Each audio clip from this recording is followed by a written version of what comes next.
Assalamualaikum warahmatullahi wabarakatuh. Alhamdulillah. Alhamdulillahilladzi amarana bitafaqquh fid-din wa arsyadana ila ittiba'i sunnati sayyidil mursalin. Wa usalli wa usallimu ala rasulil amin wa alihi tahirin wa ashabihil akramin wa man tabi'ahum bi ihsanin ila yaumiddin. Qala ta'ala ya ayyuhalladzina amanu taqullaha haqqa tuqatih wa la tamutunna illa wa antum muslimun, amma ba'd.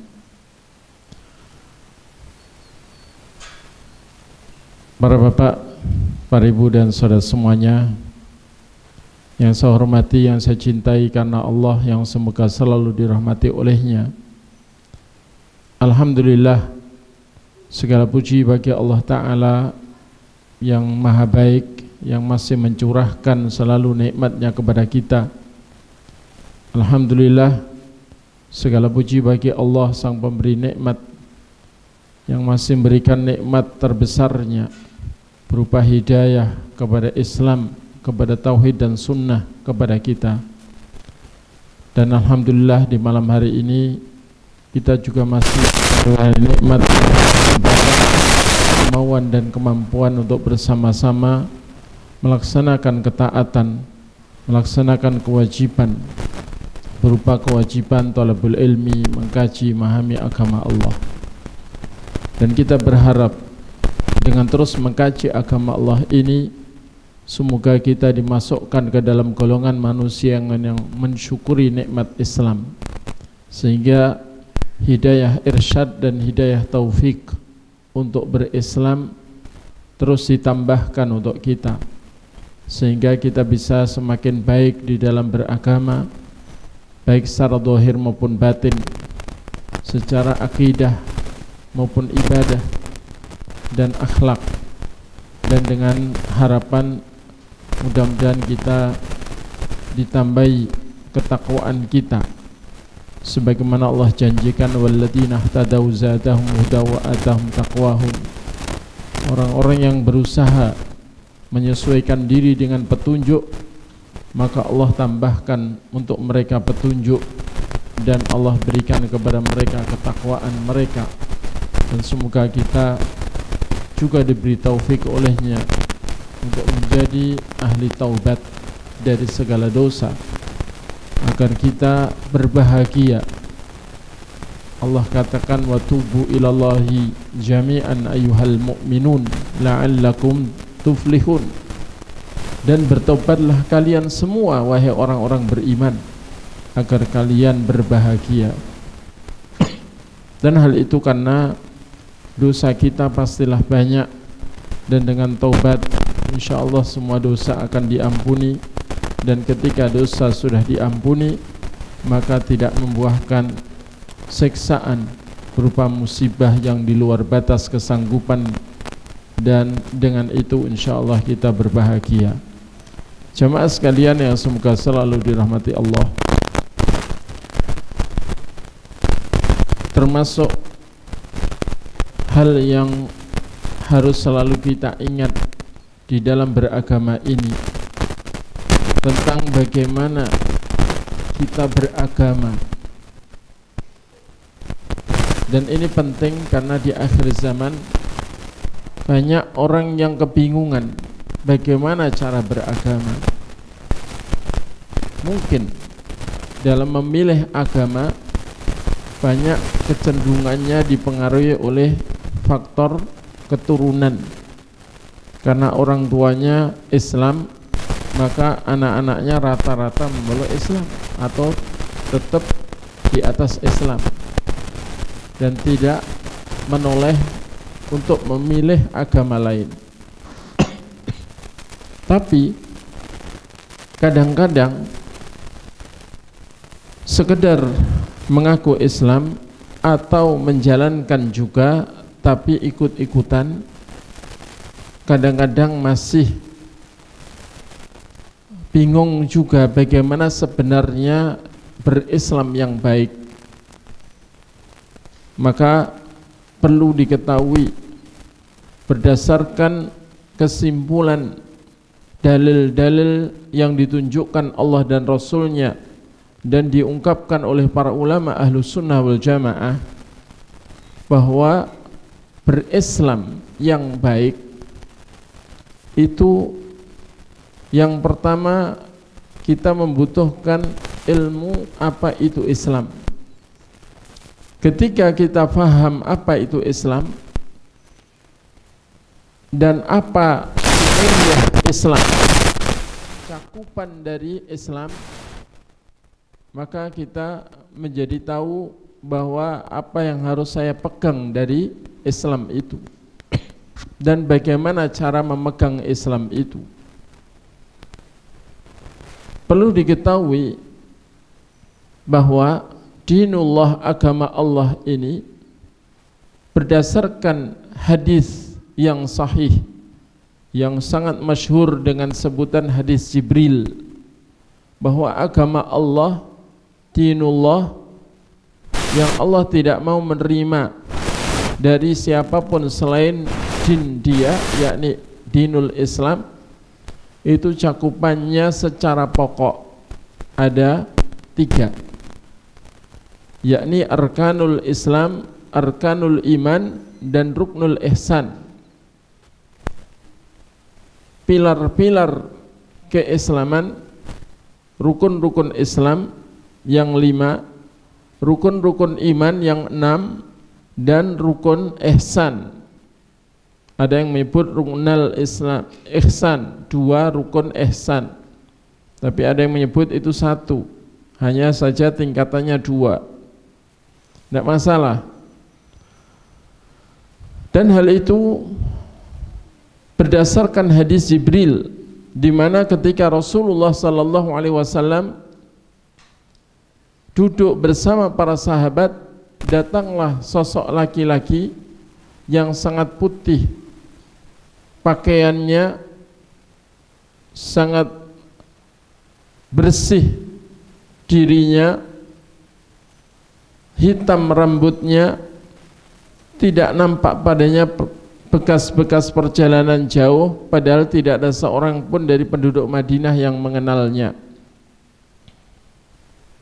Datang langsung menghampiri Nabi, duduk di hadapan Nabi, menyandarkan 2 lututnya pada 2 lutut Nabi dan meletakkan 2 telapak tangannya di atas 2 pahanya.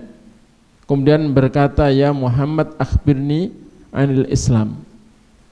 Habarkan kepadaku tentang Islam. Maka Rasulullah mengatakan, "Antashhada an la ilaha illallah wa anna Muhammadan Rasulullah wa tuqimas salah wa tu'tiyaz zakah wa tasuma Ramadan wa tahujjal bait in istata'ta ilahi sabila."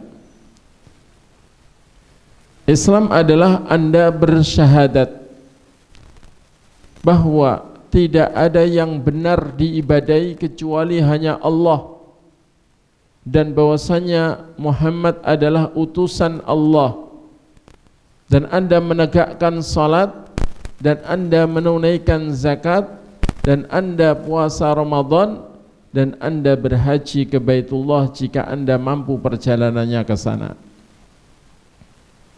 Dan 5 ini memang merupakan ibadah terbesar di dalam Islam.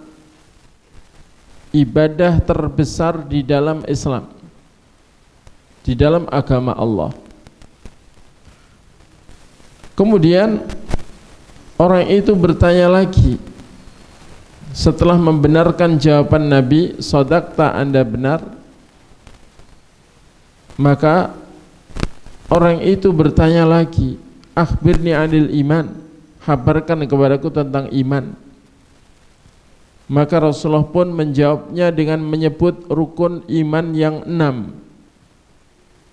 Antu'mina billahi wa malaikatihi wa kutubihi wa rusulihi wa bil yaumil akhiri wa tu'mina bil qadari khairihi wa syarrihi. Anda beriman kepada Allah dan kepada para malaikatnya dan kepada kitab-kitabnya dan kepada para utusannya, dan Anda beriman kepada hari akhir dan Anda beriman kepada takdir baik dan buruknya. Kemudian orang itu pun membenarkan jawaban Nabi, kemudian bertanya lagi, akhbirni anil ihsan, kabarkan kepadaku tentang ihsan, yakni berbuat baik dalam ibadah itu yang bagaimana, bagus dalam ibadah itu yang bagaimana. Qala, jawab Nabi, anta'budallaha ka'annaka tarahu fa illam takun tarahu fa innahu yarak. Anda beribadah kepada Allah seperti kalau Anda melihat Allah. Tapi jika Anda tidak bisa seperti itu, maka Anda yakin bahwa Allah melihat Anda. Ibadah dengan merasa diawasi gerakan dohir batinnya oleh Allah Ta'ala, diawasi segala ucapan lahir batinnya, merasa diawasi Allah.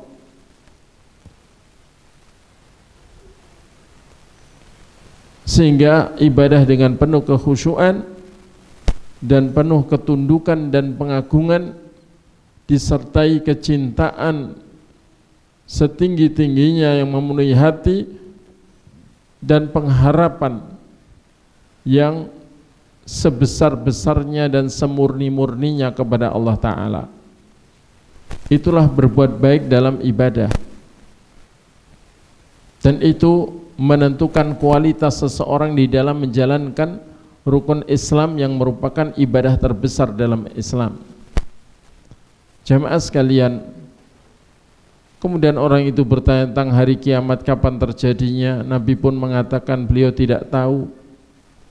Yang ditanya tidak lebih tahu dari yang bertanya. Kemudian tanda-tandanya, Nabi menyebutkan sebagian tandanya, dan tanda-tanda yang disebutkan adalah tanda-tanda kecil, dan ternyata bisa dibilang hampir semua tanda-tanda kecil telah terjadi.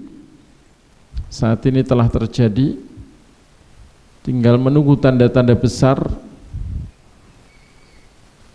Kemudian orang itu pun pergi. Kemudian Nabi bertanya,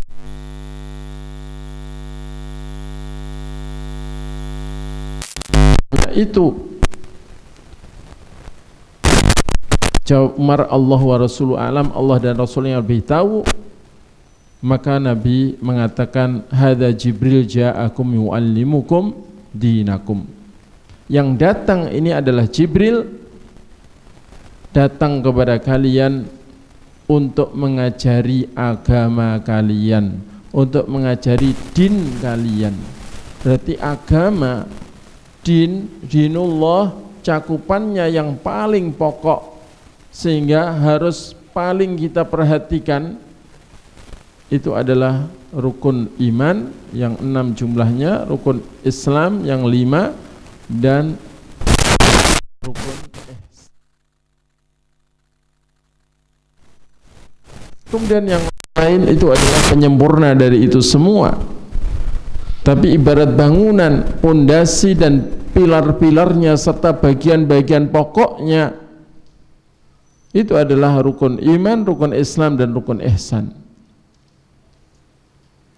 Sehingga apa saja yang berkaitan dengan rukun iman, rukun Islam, dan rukun ihsan itu tidak boleh diremehkan, karena itulah din.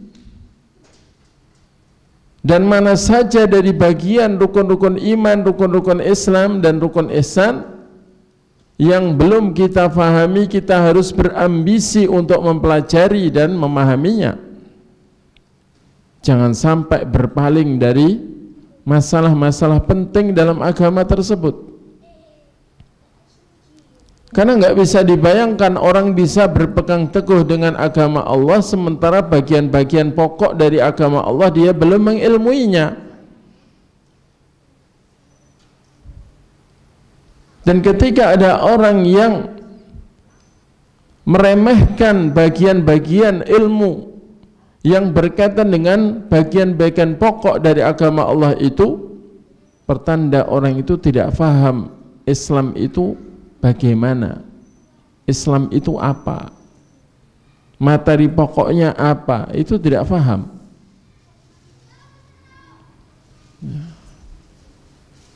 Jamaah sekalian yang semoga selalu dirahmati Allah, sebagian ulama membagi agama ini berisi akidah dan syariah. Akidah itu berkaitan dengan urusan batin, urusan keyakinan. Sedangkan syariah itu dikaitkan dengan masalah amalan atau amaliyah dohir, baik ucapan dohir maupun amal perbuatan. Maka perlu diketahui materi pokok akidah Islam yang itu harus kita tanamkan di dalam hati kita dan kita bawa sampai mati, dan tidak boleh dihinggapi satupun keraguan, adalah arkanul iman as-sittah. Materi pokok akidah Islam itu adalah keimanan kepada rukun-rukun iman yang 6 jumlahnya, sehingga seluruh berita Allah dan Rasulnya, seluruh berita Al-Quran dan Sunnah yang sahihah yang mengkhabarkan tentang Allah Ta'ala, tentang para malaikatnya, tentang kitab-kitabnya, tentang para utusannya, tentang hari akhir, tentang akhirat, tentang hari kiamat, tentang tanda-tanda dekatnya hari kiamat, tentang kematian, tentang alam kubur yang itu gerbang akhirat, dan juga tentang takdir.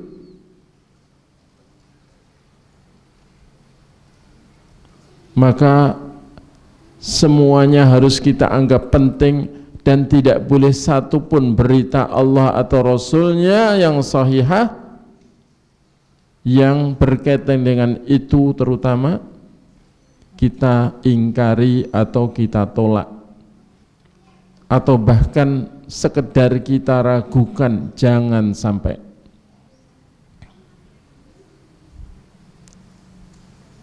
Dalam berakidah kita harus meyakini seyakin-yakinnya tanpa ragu sedikit pun bahwa seluruh apa yang dikatakan Allah dan Rasulnya berkaitan dengan dirinya,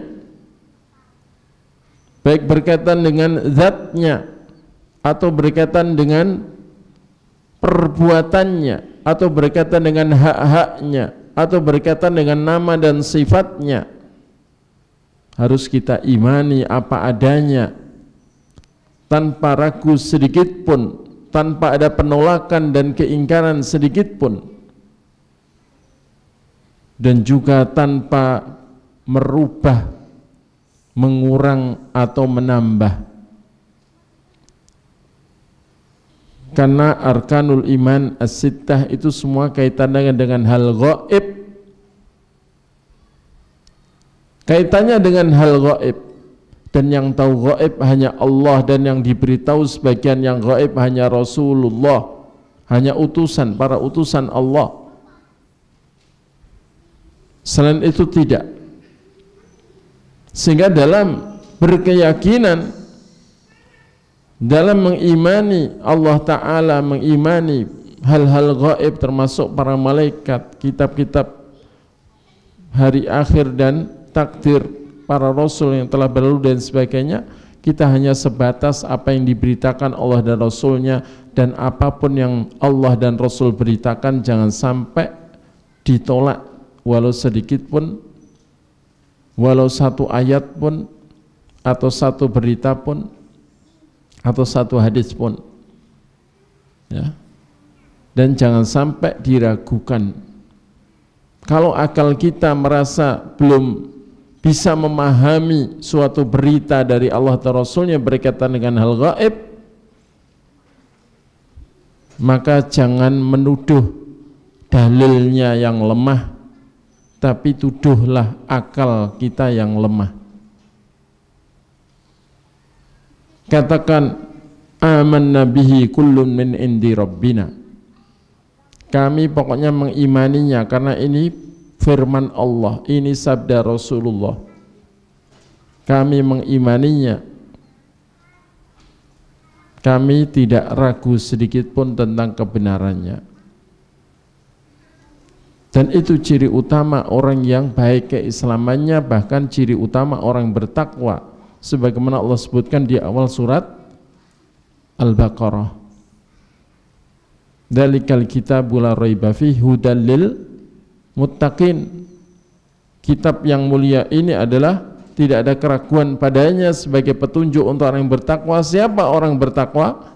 Alladzina yu'minuna bil ghaib. Mereka adalah orang-orang yang beriman kepada semua berita gaib yang datang dari Allah dan Rasulnya. Dan ujian terberat bagi umat manusia adalah berita-berita gaib. Ujian terberat. Ya. Umumnya manusia mengingkari atau meragukan, dan itulah orang kafir. Orang kafir mengingkari, orang munafik meragukan, orang beriman meyakini tanpa ragu sedikit pun. Dan ternyata yang meyakini tanpa ragu sedikit pun dibandingkan yang mengingkari dan meragukan itu sangat sedikit. Orang beriman dibandingkan orang kafir dan orang munafik sangat sedikit. Hingga nanti di akhirat jumlah ahli neraka dibandingkan ahli surga adalah satu. Ahli surga 1, ahli nerakanya 999. Sebagaimana diberitakan oleh Nabi SAW. Kalau mengimani atau meyakini hal-hal yang tidak gaib, yang bisa dibuktikan panca indera, diuji dengan akal, tidak ada beda antara orang beriman dengan orang kafir. Listrik itu ada, gelombang elektromagnetik walau nggak kelihatan itu ada, angin walau nggak terlihat itu ada, karena semuanya dibuktikan dengan panca indera. Tapi untuk berita-berita gaib, berita perihal Allah Ta'ala yang maha gaib, berita perihal para malaikat, berita berkaitan dengan kitab-kitab yang sudah pernah Allah turunkan maupun kitab-kitab yang masih Allah jaga kemurniannya dan keautentikannya, yakni Al-Quran. Berita-berita tentang para utusan yang pernah Allah utus, berita-berita tentang Nabi kita yang terjaga secara sempurna, berita tentang hari akhir, berita tentang takdir, baik berkaitan dengan ilmu Allah yang mendahului segala sesuatu, ataupun juga berkaitan dengan penulisan segala apapun yang akan ada, telah ada, sedang ada, dan yang akan ada, dan segala apa yang akan terjadi, dan berkaitan dengan kehendak Allah yang berlaku. Apapun yang Allah kehendaki pasti terjadi, dan apapun yang tidak pernah Allah kehendaki tidak akan terjadi. Dan berkaitan dengan tiada pencipta selain Allah, sehingga apapun yang terwujud itu adalah ciptaan Allah. Itu semuanya harus kita yakini, tidak boleh ragu sedikit pun. supaya kita dalam mengimani takdir tidak salah. Dan perlu diketahui dalam mengimani berita-berita gaib itu ada orang yang kebablasan dan ada orang yang mengurangi dari yang semestinya. Dan minimalnya orang yang demikian itu keluar dari Ahlus Sunnah wal Jamaah. Semisal dalam perkara takdir ada yang kebablasan, menjadilah Jabriyah. Ada yang kurang dari yang semestinya, jadilah Qadariyah. Jabriyah dan Qadariyah itu sudah di luar Ahlus Sunnah wal Jamaah. Ya. Dalam mengimani sifat-sifat Allah Ta'ala, yang itu bagian dari pembahasan rukun iman yang pertama, ada orang yang kebablasan hingga menjadi musyabbihah, menyerupakan Allah dengan makhluk dalam sebagian sifat atau seluruhnya, dan ada yang mengurangi berupa mengingkari sifat-sifat Allah seperti Jahmiyah dan Mu'tazilah, atau mengimani sebagian tapi mengingkari atau menolak sebagian seperti kelompok Mu'awwilah, pentakwil sifat. Ini adalah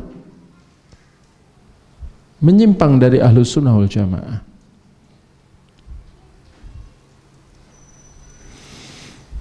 Maka dari situ termasuk prinsip cara beragama di dalam kaitan dengan akidah. Berita-berita gaib adalah al-iman bi kulli ma akhbarallahu wa rasuluhu ala ma jaa'a 'anillahi wa rasulih.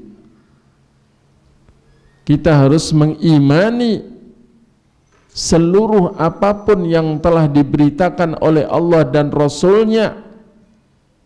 Kita imani apa adanya sesuai yang datang dari Allah dan Rasulnya itu, tanpa menolak atau mengingkari, tanpa merubah, dan tanpa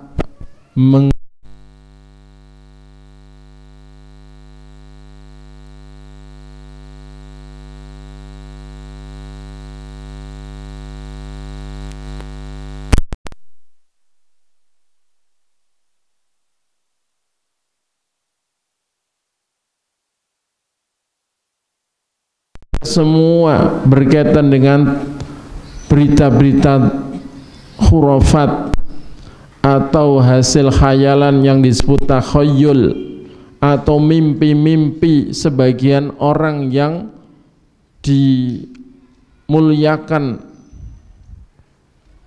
selain mimpinya para nabi, mimpinya orang soleh sekalipun, itu tidak masuk dalam kamus akidah.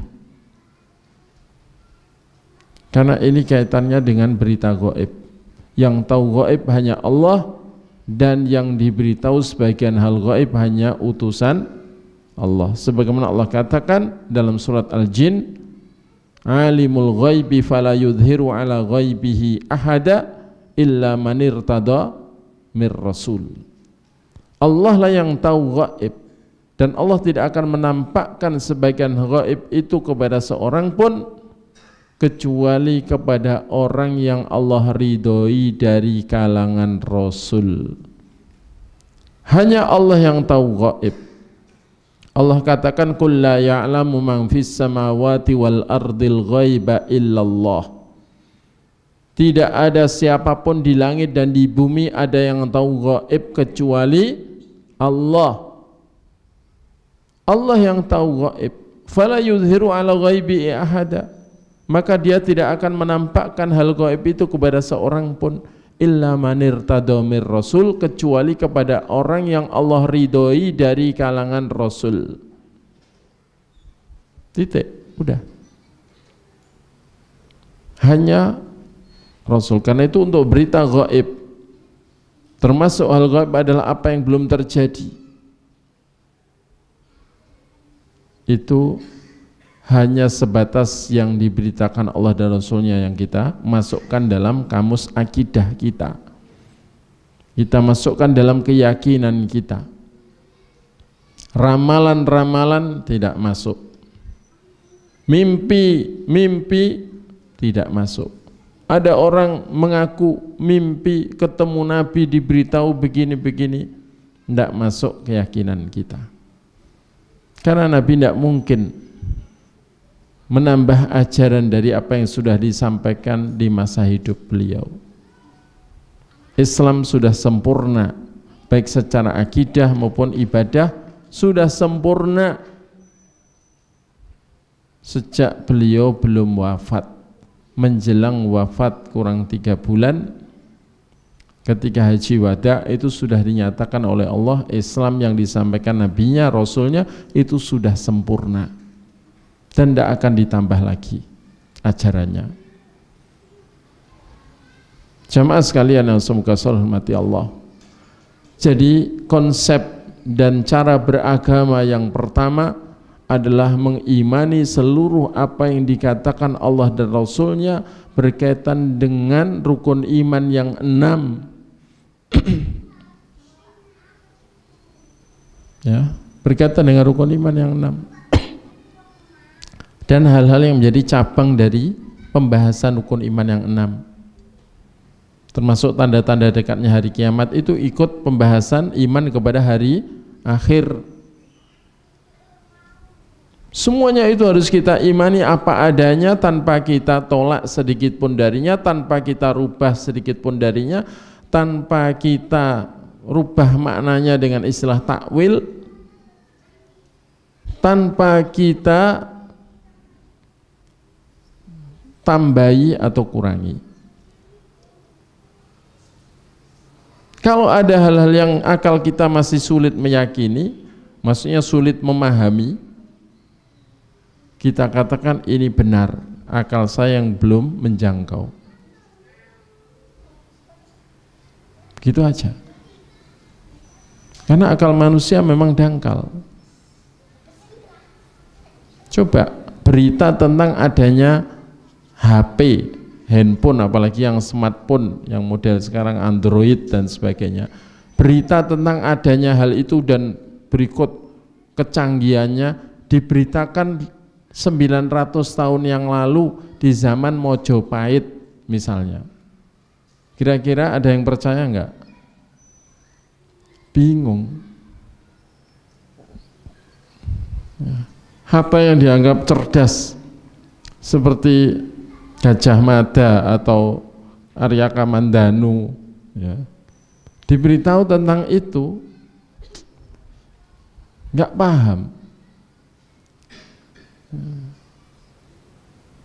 bahwa nanti akan ada yang namanya handphone itu begini, ya. Bahkan setiap orang bisa beli, harganya pun tidak sampai atau harganya pun cukup dengan menjual seekor kambing, dan ini bisa dia gunakan bicara sampai jarak puluhan ribu kilo, bahkan dengan orang di luar negeri bisa ngomong, bahkan bisa langsung melihat gambar orangnya. Mereka nggak paham, nggak bisa paham, pasti nggak percaya, dan pasti orang yang memberitahu begitu akan dianggap gila dan dianggap membual, dianggap penghayal kelas tinggi.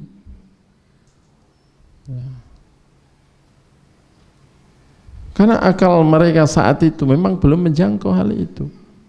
Sama kalau ada berita dari Allah atau Rasulnya, misalnya berkaitan dengan Dajjal, berkaitan dengan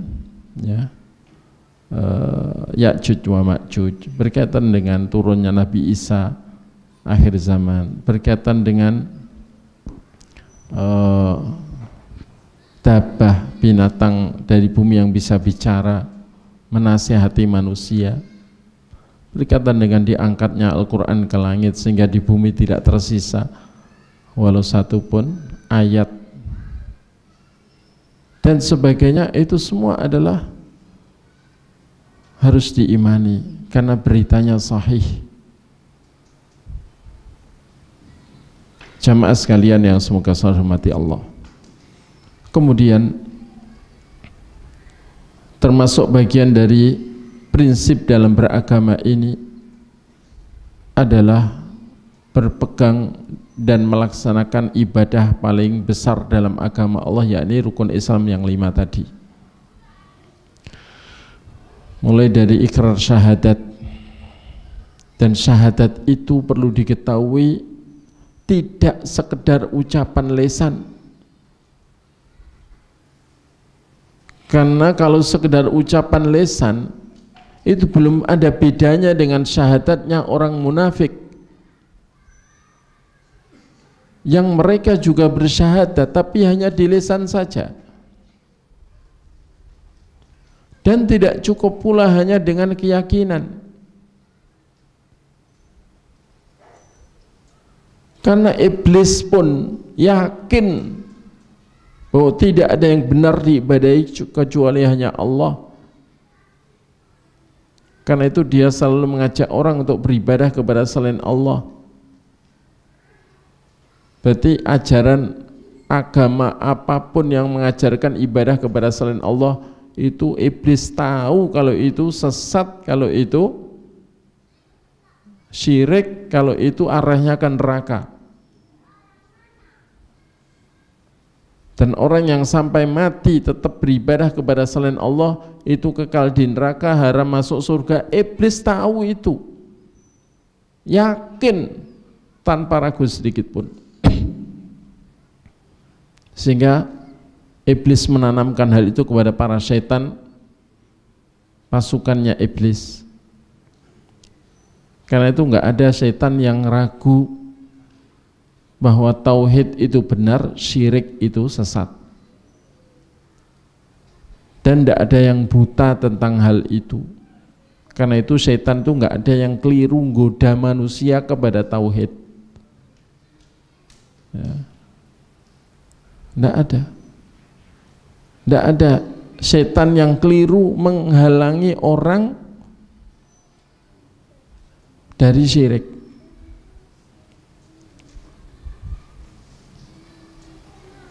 Kalau ada setan yang begitu salah paham, ya pasti dimarahi sama iblis, dimarahi, digoblok-goblokkan sama iblis. Kamu malah ngajak manusia ke surga, itu gimana? Yang kamu ajak itu, yang kamu ajakkan ke dia itu tauhid, itu ke surga. Yang kamu malah melarang orang ke situ, itu syirik. Berarti kamu menghalangi orang ke neraka. Pasti dimarahi sama iblis, gitu ya. Jadi iblis dan para setan itu yakin betul tauhid itu benar, syirik itu sesat. Karena itu mereka tidak pernah keliru menggoda orang, malah mengarahkan orang ke surga, ya, menghalangi orang dari neraka, itu tidak pernah. Mereka semua kerjaannya apa? Menghalangi orang ke surga, menyeret orang, mendorong orang ke neraka. Itu kerjaannya setan. Karena mereka yakin ini benar, ini salah. Ya. Jadi kalau cuma meyakini bahwa tidak ada yang benar diibadahi kecuali hanya Allah, karena tidak ada pencipta dan penguasa serta pengatur alam raya kecuali Allah, sehingga hanya Dia yang berhak diibadahi, selain Allah tidak berhak disembah, karena selain Allah tidak ada yang jadi pencipta, penguasa dan pengatur alam raya. Sekedar yakin, tidak pernah mengikrarkan dan tidak komitmen melaksanakan tuntutan dari tauhid, itu belum syahadat namanya. Demikian juga orang yang dohirnya ngamalkan ibadah kepada Allah tapi hatinya tidak meyakini kebenaran tauhid, bahkan masih membenarkan dan belani ajaran syirik, Itu juga belum disebut bersyahadat.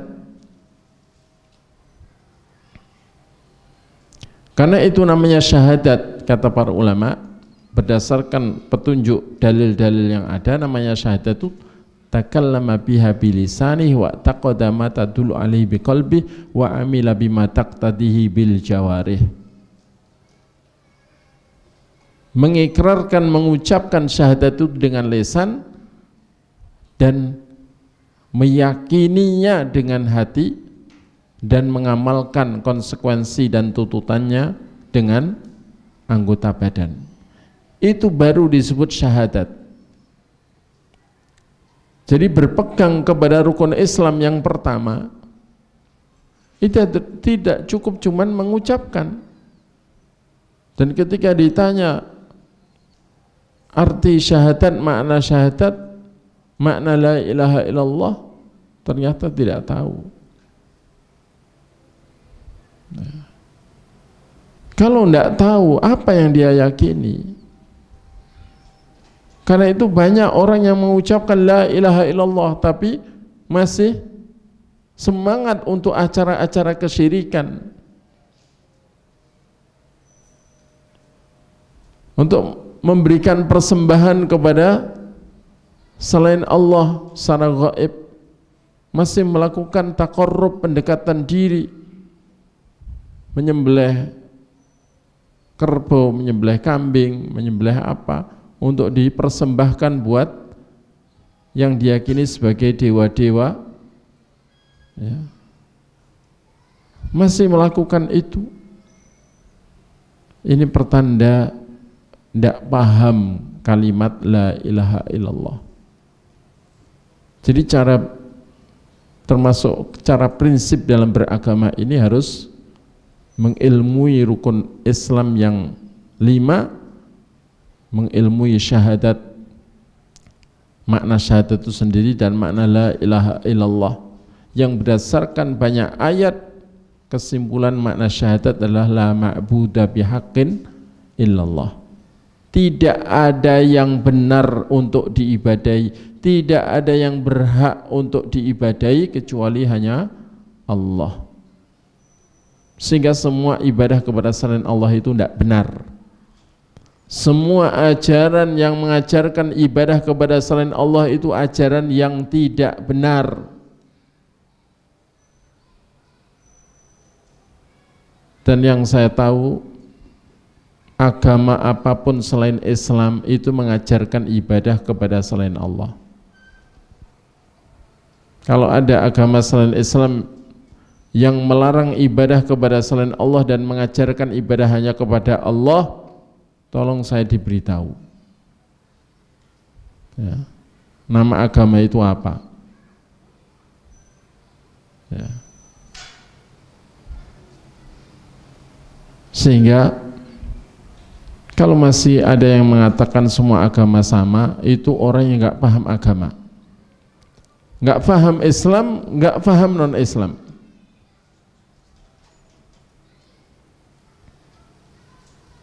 Kalau mengatakan semua agama itu sama, ya. Jamaah sekalian yang semoga selalu dirahmati Allah, syahadat la ilaha illallah ini prinsip sesuai tujuan manusia dan jin diciptakan di dunia. Karena manusia dan jin tidak diciptakan kecuali untuk beribadah kepada Allah dan memurnikan ibadah hanya kepada Allah. Dan Allah mengatakan wa ma umiru illa liya'budullaha mukhlishina lahuddin. Tidaklah manusia diperintahkan kecuali untuk beribadah kepada Allah dengan memurnikan seluruh ibadah hanya kepada Allah. Itu tujuan hidup di dunia, tujuan kita dicipta di dunia. Dan itu hak asasi yang paling asasi. Hak asasi yang paling mendasar adalah hak untuk melaksanakan tujuan diciptakannya manusia, yaitu beribadah kepada Allah dan tidak mau ibadah kepada selain Allah. Itu hak asasi yang paling asasi. hak mendasar yang paling mendasar. Ya. Dan hanya Islam yang mengajarkan pemurnian ibadah hanya kepada Allah dan melarang ibadah kepada selain Allah. Selain Islam yang saya tahu, semuanya mengajarkan ibadah kepada selain Allah.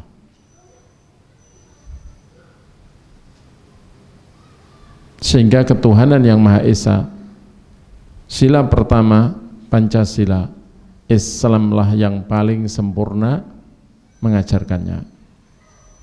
Mengesahkan Allah dalam zatnya, mengesahkan Allah dalam perbuatannya, mengesahkan Allah dalam hak untuk disembah, dan mengesahkan Allah dalam nama dan sifat, sehingga tidak disejajarkan dengan yang lain dan tidak diserupakan dengan yang lain.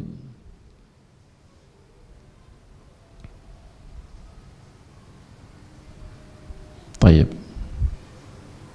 Kemudian syahadat Muhammadun Rasulullah. Bagaimana cara kita berpegang dengan syahadat Muhammadun Rasulullah? Kalau dengan la ilaha illallah, dengan memurnikan semua ibadah kepada Allah, tidak menunjukkan satupun ibadah kepada selain Allah, alias semua ajaran syirik kita ingkari, kita benci, dan kita jauhi, karena itu bertentangan dengan prinsip paling mendasar dalam ibadah. Syirik itu sesuatu yang paling bertentangan dengan prinsip pokok dalam ibadah.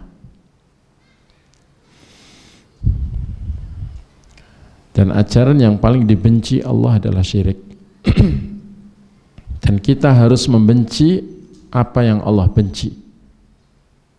Dan ajaran yang paling Allah cintai adalah tauhid, maka kita juga harus mencintai apa yang Allah cintai.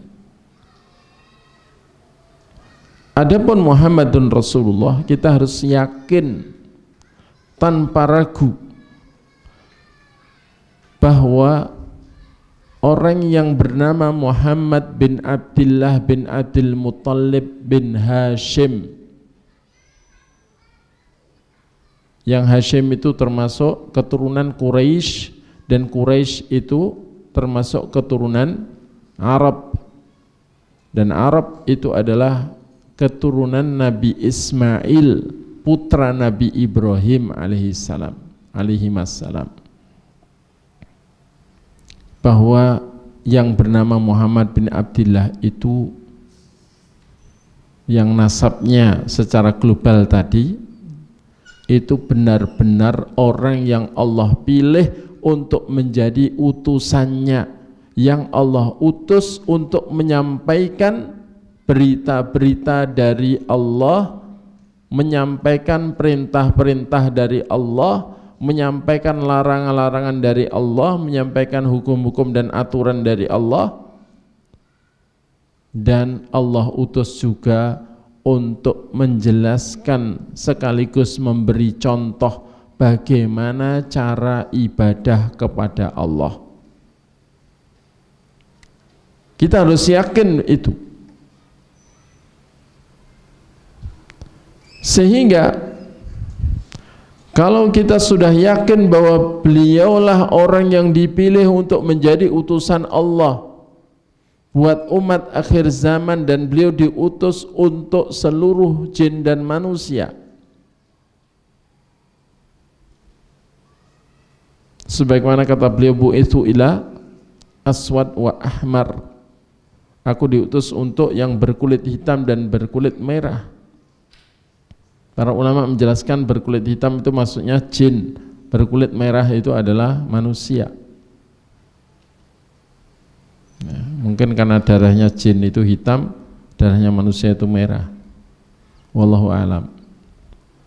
Tapi yang jelas, sejak beliau diutus, seluruh jin dan manusia wajib mengikuti syariat yang beliau bawa,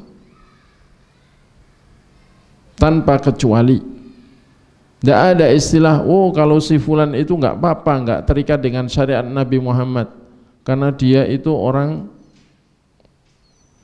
yang langsung berhubungan dengan Allah, kelasnya makrifat dalam kewalian,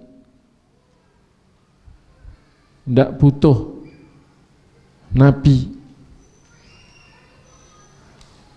Paham seperti itu adalah sesat, menyimpang, jauh, bahkan termasuk jenis kekufuran.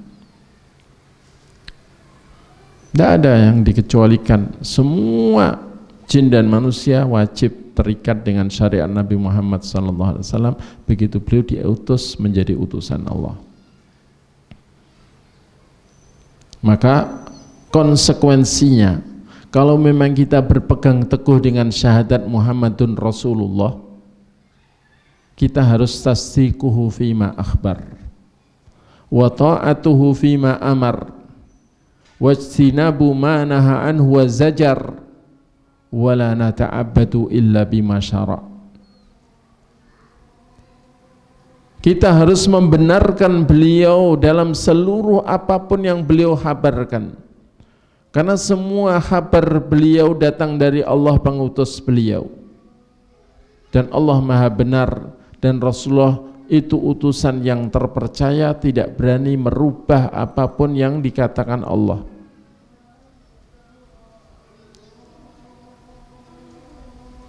Kemudian mentaati beliau, ta'atu fima amar, mentaati beliau dalam seluruh apa yang beliau perintahkan, semaksimal kemampuan yang Allah berikan.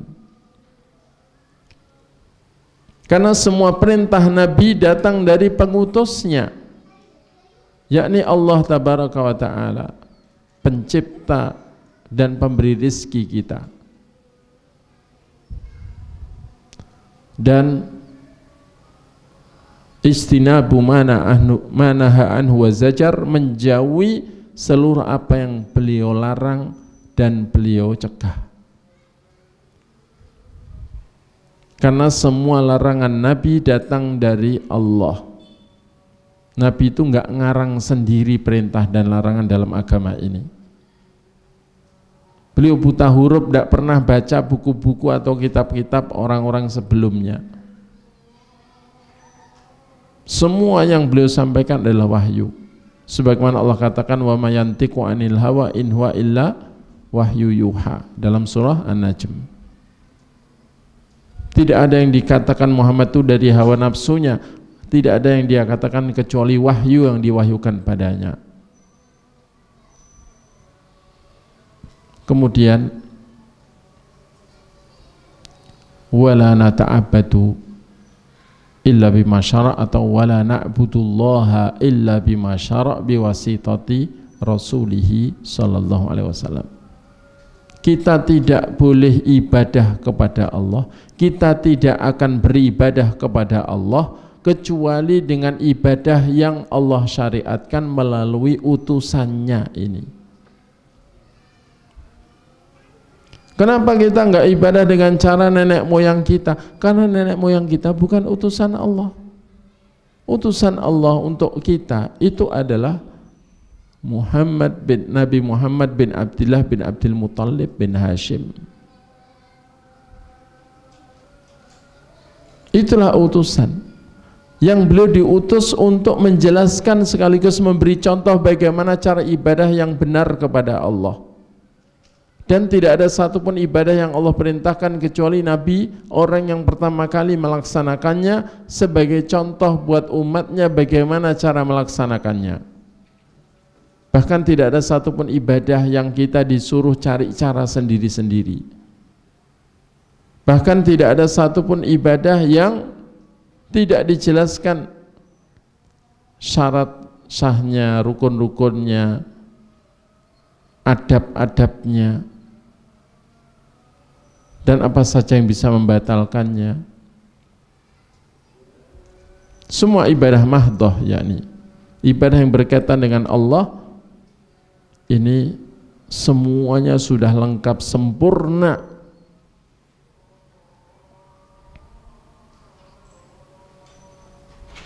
Kecuali hubungan antara manusia atau muamalah, nah, itu memang kita diberi kebebasan Cuma di sana ada aturan. Jangan sampai melakukan yang dilarang. Dan ketika kita komitmen dengan aturan dan muamalah kita menjadi baik dengan niat mendapatkan ridha Allah, maka kita dapat pahala dari situ dan muamalah itu bisa bernilai ibadah. Meskipun muamalah itu bukan ibadah, tapi bisa bernilai ibadah. Jadi jangan sampai dibilang ya ibadah banyak yang nggak dicontohkan, seperti ngasih pengemis di alun-alun. Di zaman Nabi nggak ada alun-alun. Nah, ini kan berarti ibadah yang nggak dicontohkan. Masa kita nggak boleh ngasih pengemis di alun-alun? Ya. Itu kaitan dengan muamalah. Cuman tidak semua orang yang ngasih pengemis dapat pahala. Ya.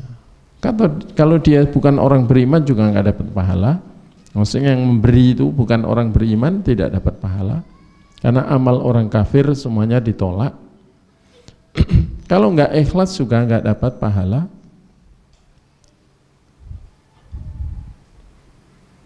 Ya.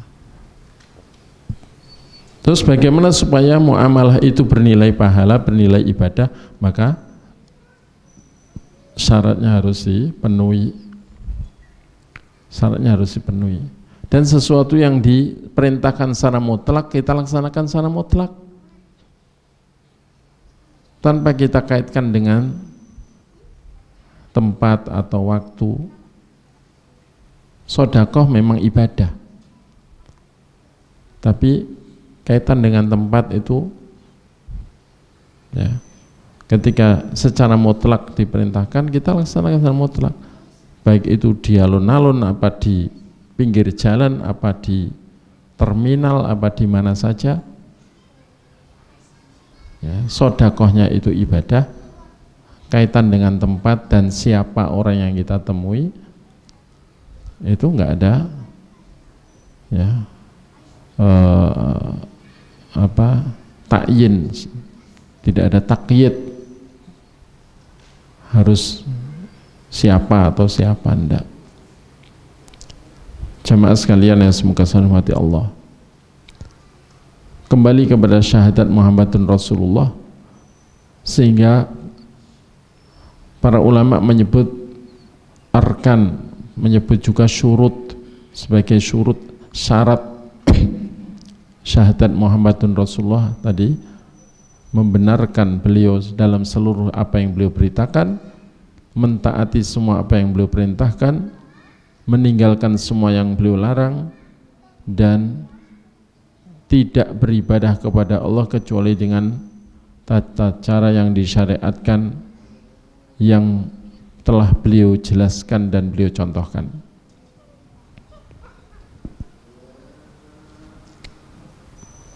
Dan ada yang menambahi lagi satu, yakni hak beliau adalah dicintai melebihi seluruh manusia, karena beliau manusia yang paling Allah cintai di kalangan seluruh manusia. Dan kita mencintai beliau bukan karena fisik beliau, bukan karena ketampanan beliau, bukan karena dunia, tapi mencintai beliau karena Allah, yakni karena Allah mencintai beliau melebihi seluruh manusia yang pernah ada, maka kita harus tetap menjadikan beliau sebagai manusia yang paling kita cintai melebihi siapapun, karena kita harus mencintai Allah melebihi segalanya. Maka kecintaan kita mengikuti kecintaan Allah Ta'ala, dan itu cara berpegang dengan syahadat. Adapun cara menegakkan salat, termasuk bagian dari hal penting di dalam beragama ini yang tidak boleh diremehkan adalah menegakkan salat, karena iqamatus salah atau iqamus salah, menegakkan salat itu bagian dari rukun iman, rukun Islam. Meskipun Nabi pernah menyebut, ditanya oleh rombongan tamu dari suku Qais, ditanya tentang iman, Beliau menyebutkan rukun Islam yang 5. Hal tadruna mal imanu billahi wahdah, tahukah kalian apa iman kepada Allah saja itu? Nabi menyebutkan rukun Islam yang 5. Karena apa? Amal itu bagian dari iman. Sehingga tadi sebenarnya nggak salah, menegakkan sholat itu bagian dari iman atau bagian yang besar dari iman. Dan Allah menyebut sholat dengan sebutan iman juga dalam Quran.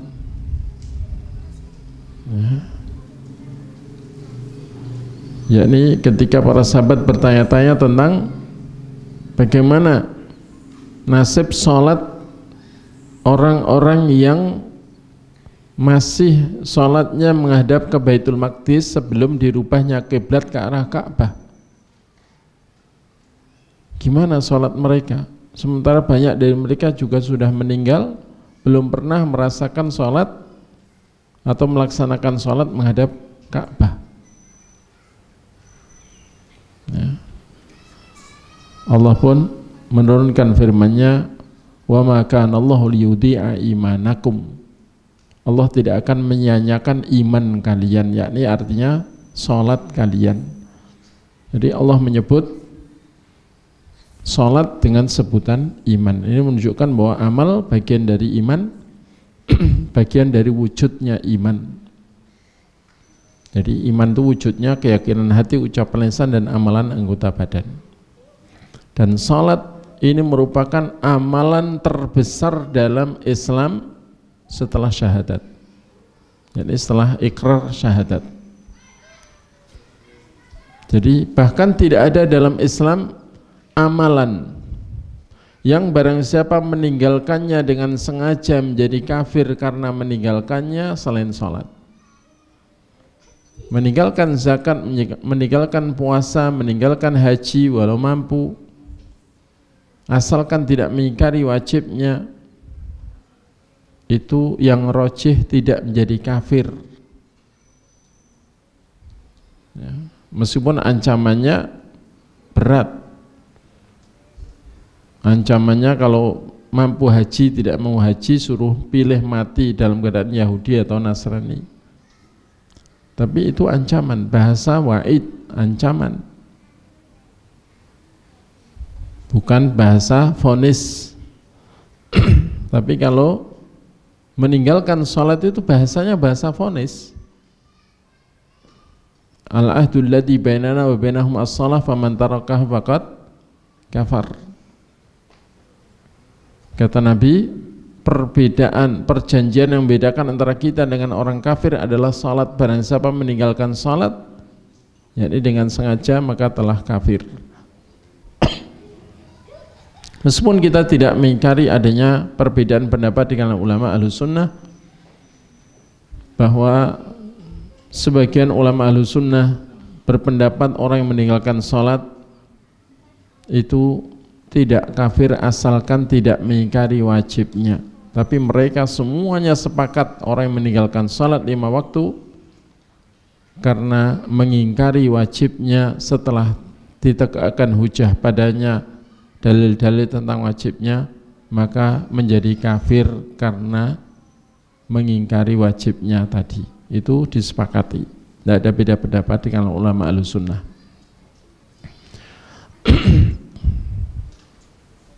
Nah, karena kedudukannya sholat yang seperti itu, maka apapun yang berkaitan dengan sholat fardu itu tidak boleh diremehkan. Itu cara berpegang dengan Islam begitu. Ya. Berkaitan dengan waktunya, berkaitan dengan syarat-syarat sahnya, berkaitan dengan rukun-rukunnya, berkaitan dengan kewajiban di dalam sholat, itu tidak boleh ada yang diremehkan. Semuanya harus dianggap penting, diperhatikan dengan baik, dan berusaha komitmen dengan petunjuk Allah dan Rasulnya berkaitan dengan penegakan salat itu.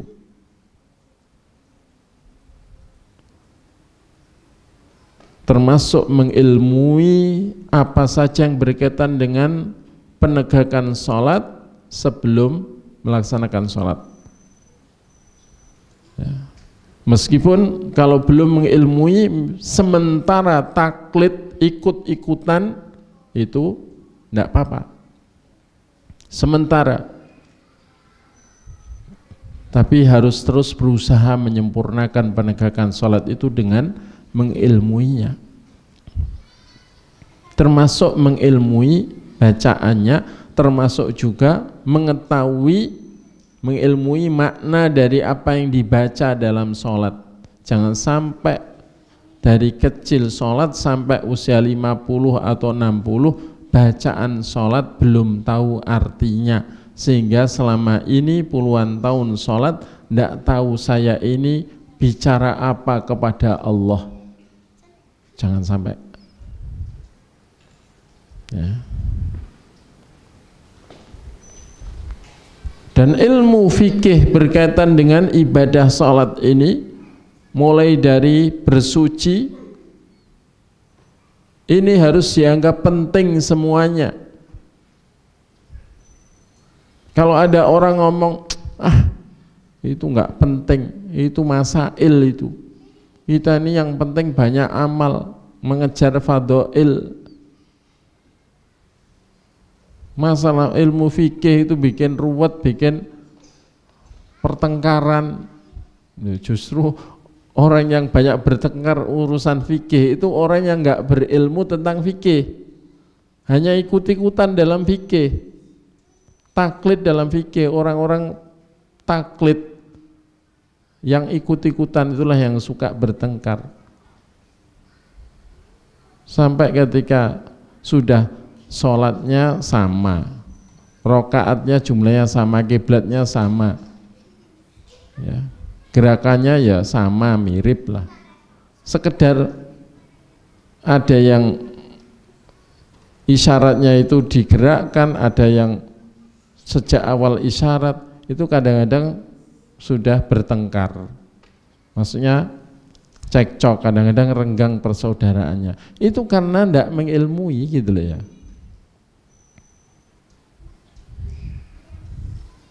Kalau mengilmui nggak akan bertengkar hanya karena masalah itu. Jadi semua yang berkaitan dengan ibadah ini, terutama berkaitan dengan syarat sahnya, berkaitan dengan rukun-rukunnya, berkaitan dengan kewajiban di dalamnya, itu harus dianggap ilmu yang sangat penting. Mengingat kita tidaklah dicipta kecuali untuk beribadah kepada Allah, dan ibadah zahir yang terbesar dalam agama ini adalah sholat, sholat fardu ya. Kemudian untuk zakat, kalau untuk hal-hal yang sunnah yang menyempurnakannya dan sebagainya, itu ya dianggap penting, tapi tidak sepenting yang berkaitan dengan syarat sah, rukun, dan kewajiban di dalamnya. Kemudian berkaitan dengan zakat ya, ini alhamdulillah termasuk ilmu yang secara global harus kita ketahui bahwa di dalam Islam itu ada zakat yang wajib dikeluarkan oleh orang yang sudah wajib zakat ya. Dan alhamdulillah secara umum kaum muslimin paham ada zakat fitri dan ada zakat mal. Dan untuk mengilmui secara rinci, alhamdulillah tidak setiap muslim diwajibkan memahami dan mempelajari secara rinci ya.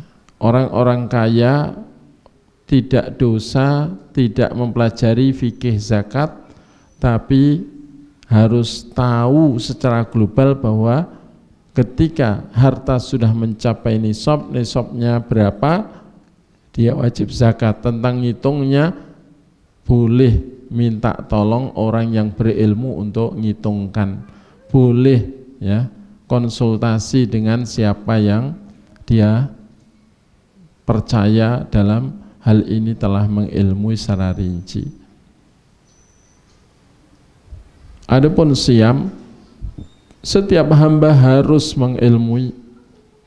Setiap yang wajib berpuasa wajib mengilmuinya. Apa itu siam dan hakikat siam. Kemudian untuk haji, alhamdulillah cukup diyakini bahwa orang yang mampu melakukan perjalanan ke Makkah di musim haji wajib berhaji. Cukup itu dulu. Dan ketika sudah daftar dan sudah gilirannya mau berangkat, baru dia wajib mempelajari fikih manasik haji. Kalau belum daftar, belum wajib belajar manasik. Gitu ya. Kalau sudah mau berangkat baru wajib.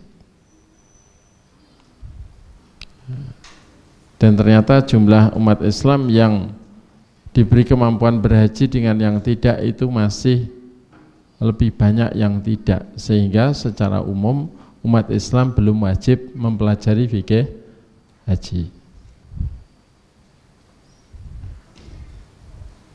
Bagi yang keberatan dengan 5 kewajiban itu, silahkan jadi orang miskin sehingga tidak wajib haji.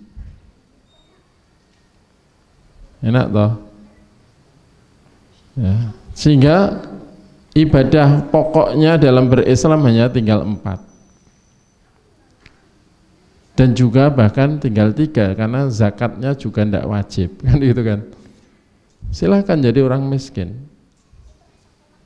Ya. Kalau 3 sih berat, puasa itu loh berat, ya sudah, jadilah orang yang sakit-sakitan biar tidak kuat puasa, sehingga tugas pokoknya dalam hidup cuma 2, berpegang dengan syahadat dan sholat. Kan enak kan? Dan Islam ini ringan, memang mudah. Kata Nabi, ad-dinu yusrun, agama ini mudah. Ya, agama ini mudah. Ya. Kemudian ihsan itu sebenarnya kaitan dengan kualitas, bukan berdiri sendiri.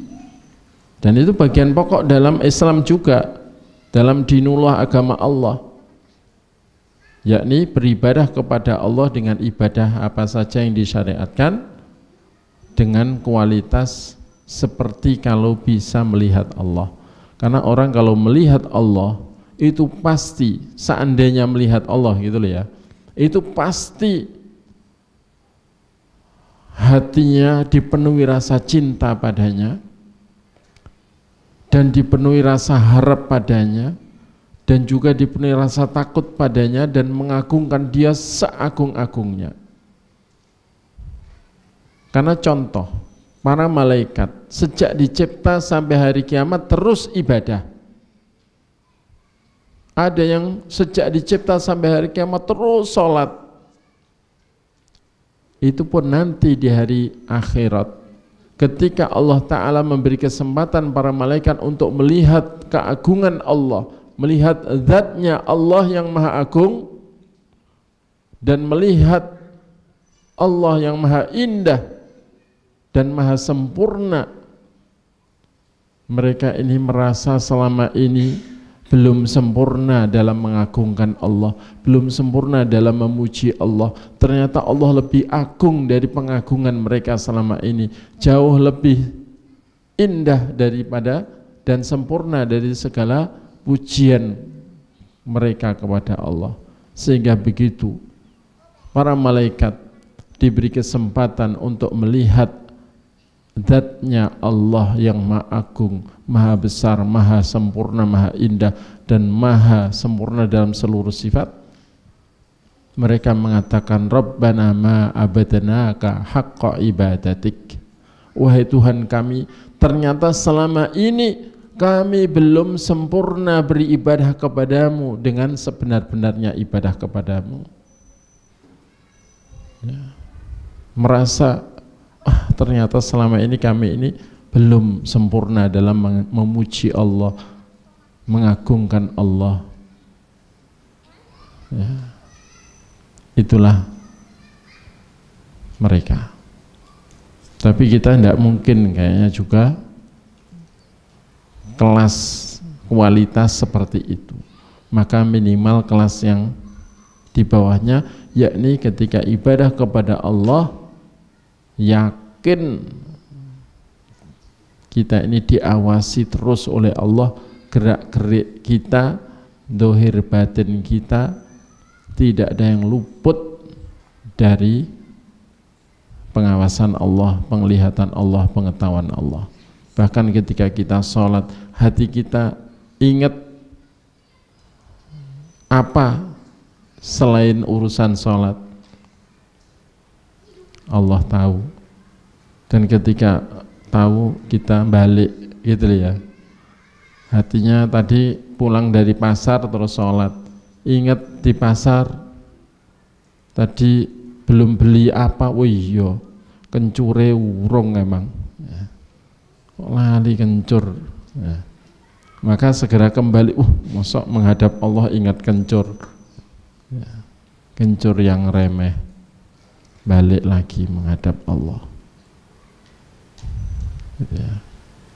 Jadi kita merasa tidak bersendirian menghadap Allah, tapi bersama seluruh hamba yang beriman dan bersama seluruh malaikat yang di langit sana, dari langit pertama sampai langit ketujuh penuh malaikat, semuanya beribadah kepada Allah. Kita bareng-bareng mereka semua beribadah kepada Allah yang satu, yang ada di atas seluruh ciptaannya, yang dia tidak menempati ciptaannya, dia di atas arsy tidak menempati arsy,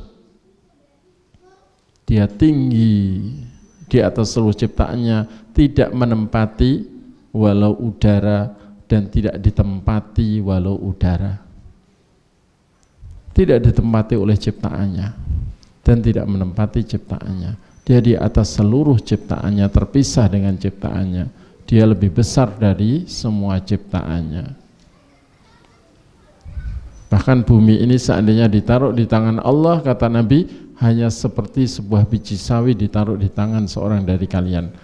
Dalam hadis ini Nabi tidak menyerupakan tangan Allah dengan tangan manusia, tapi menyerupakan ukuran bumi dibandingkan keagungan zat Allah, dibandingkan, diserupakan dengan biji sawi dibandingkan tangan manusia.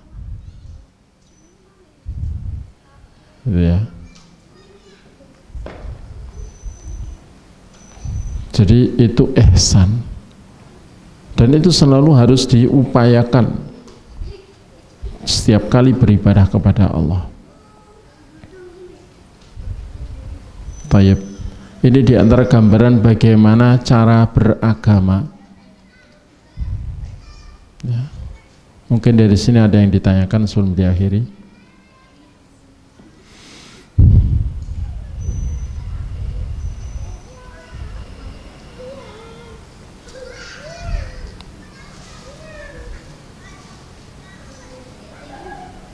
Kesimpulannya bahwa ketika ada orang yang masih membela atau membelani acara kesyirikan dengan alasan ini budaya nenek moyang, berarti belum paham agama. Bahkan masalah prinsip dalam agama dia belum paham, dan dia dalam beragama belum komitmen dengan Islam, gitu ya. Karena Islam itu adalah berserah diri kepada Allah dengan mengesahkan dia dan tunduk patuh padanya dan berlepas diri dari syirik dan ahli syirik. Itulah Islam. Al-islamu lillah bitauhid wal inqiyad lahu bitta'ah wal bara'ah minasyirki wa ahli. Itulah Islam ya. Berarti dia belum komitmen dengan syahadatnya, belum berpegang dengan la ilaha illallah. Orang itu kalau sudah ikrar la ilaha illallah harus ingkar, benci, antipati dan menjauhi segala bentuk kesyirikan. Orang yang mengatakan semua agama sama berarti belum paham Islam dan belum paham non-Islam. Kalau belum paham mana bisa berpegang dengannya. Ya. Kalau ada yang mengatakan Israel itu juga keturunan Nabi Ibrahim dari Nabi Ishak, karena Israel itu nama gelar bagi Nabi Yakub putra Nabi Ishak. Ya. Sehingga itu adalah memiliki nasab yang mulia, tidak layak kita benci. Ya. Iya, Israelnya memang tidak boleh kita benci karena Israel itu Nabi Yakub, itu harus kita cintai. Tapi kalau Bani Israel, keturunan Israel yang beragama Yahudi, itu wajib kita benci. Karena Allah membenci mereka, bahkan Allah murka kepada mereka. Dan mereka menjadi golongan al-maghdub alaihim yang dimurkai. Kita harus membenci apapun dan siapapun yang dibenci oleh Allah, dan mencintai apapun dan siapapun yang dicintai oleh Allah. Itu baru komitmen dengan Islam. Gitu ya.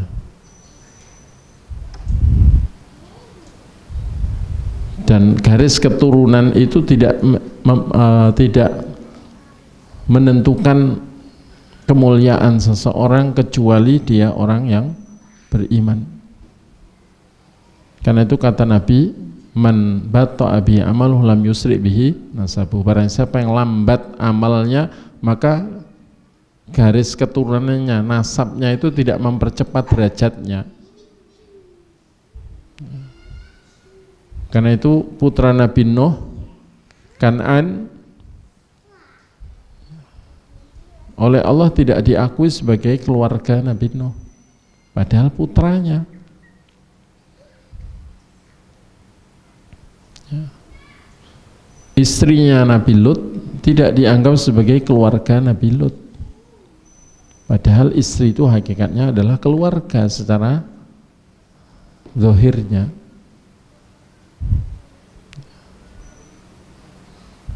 Begitu. Abu Jahal ya, tidak dianggap keluarga Nabi, gitu ya.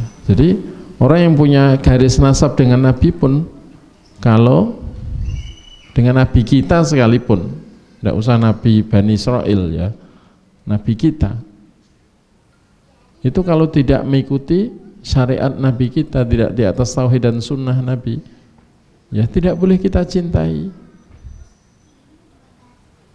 Gitu. Baik.